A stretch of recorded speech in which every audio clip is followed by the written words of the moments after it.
Hearing God is important to me because there are just some days when I just really need to hear somebody say that they love me, that they care about me, that they're always there. And God is always there for me, and He's always telling me that He loves me, and that's why it's important to me. Hearing from God is so important to me. It's like night and day with me. Like if I don't hear from God during the day, my day just takes a turn and it's not the same.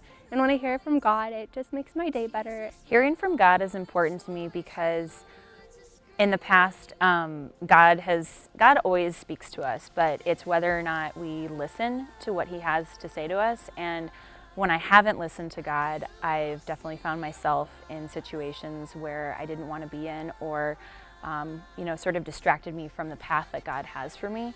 A defining moment when God spoke to me was actually at Encounter Conference.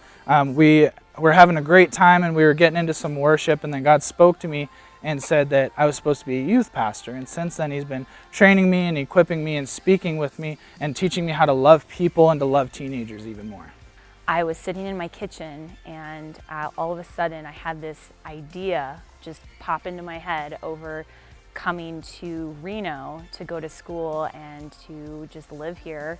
And it had been my plan to go to UC Berkeley for as long as I had been going to school at the City College in the Bay. And all of a sudden I just realized that that was God speaking to me.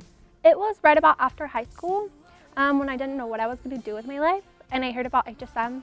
And it was one night when I went to 418 that God just spoke to me and told me, I want you to do this because I have so much for you.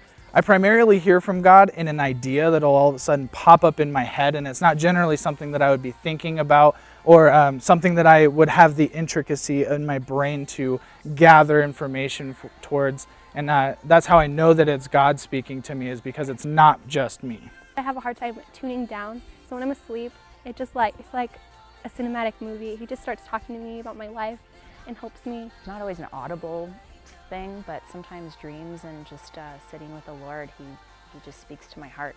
So that's how I hear from God. I think the best way to hear from God is to spend more time with Him, to take time out of your day every day and say, hey, this is my time with God, and just sit there and really listen and listen to what He has to say to you. Because when you start to push through, and it may be hard, when you push through, it's even in those moments where you hear Him more clearly. And I think that's where you develop a sense of how to hear Him, and then it just becomes easier from there once you really tune in and listen to Him.